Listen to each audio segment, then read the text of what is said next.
बापा की दूरदृष्टि आज से 1400 वर्ष पहले, जो मुझे आज के हिंदुओं में नहीं नजर आती, आज के मिलिट्री स्ट्रेटेजिस्ट में उतना आत्मबल ही नहीं है, उतना विजन ही नहीं है, क्योंकि उतनी सोच भी नहीं है। जो आदमी एक क्षण में समझ गया कि जो राजा जो बच्चियों को और स्त्रियों के ऊपर हाथ डाल रहा है, उसके साथ कोई नरमी नहीं बरती जा सकती। यू कैन नॉट को एग्जिस्ट विद मैड डॉग्स।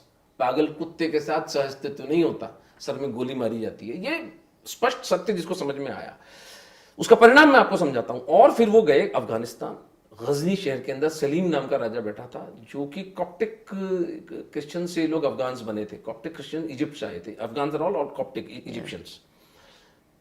उसको पीटा, हराया और वहां अपने भतीजे को बिठाया। फिर एक मजेदार काम किया बापा रावल ने, उनको कहते हैं कि कुछ 1000 स्त्रियों से शादी की और सबसे बच्चे भी पैदा किए बापा रावल ने। और वो आज जो ये नौशेरा पठान है, they are all direct descendants of Bappa Rawal. Do they recognise? No, they can't, because papa came back, he had to come to Chittor. इन सब पठानों का जो नाम पड़ा उनकी माताओं के नाम पर पड़ा। अच्छा। They were named after their mothers.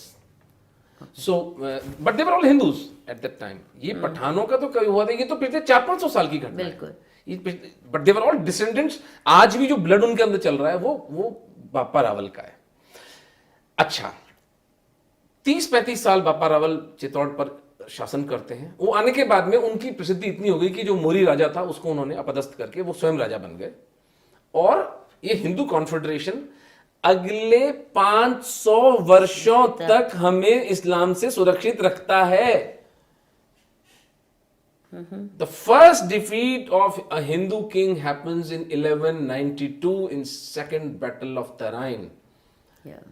But the 500 years between the interim, 500 years at the time when Islam was spreading elsewhere, it was stopped here, genociding everywhere. Sindh के आगे, इंडस के आगे नहीं आने दिया 500 साल। That was Bappa Rawal and his vanshaj. His vanshaj, but the tradition, क्योंकि देखिए एक बात जो मैं विलक्षण मैं पाता हूं, जब मैंने महाराणा राज सिंह जी तक, इनकी जो 17वीं 18वीं शताब्दी तक मैंने स्टोरी पढ़ी है, मुझे एक बात में बड़ी जिज्ञासा हुई कि इतने कट्टर हिंदू वैल्यूज कहां से आई इनकी।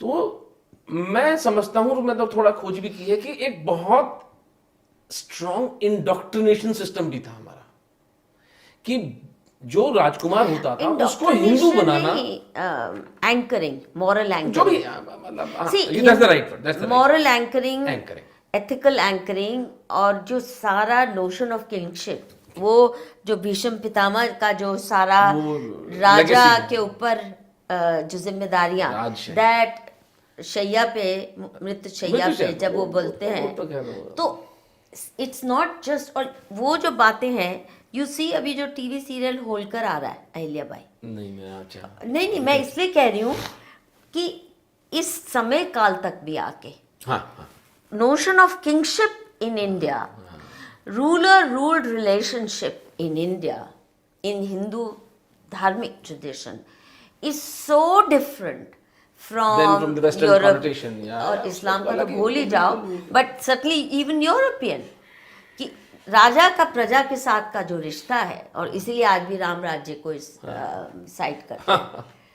तो वो महाभारत काल से चला आ रहा है, और वो जहां भी हिंदू राजा रहे अनडिस्टर्ब, चाहे केरल में up to 20th century they were observed. Mysore का राजा, he was observing precisely those norms, which is why they are known as the most enlightened rulers. yes.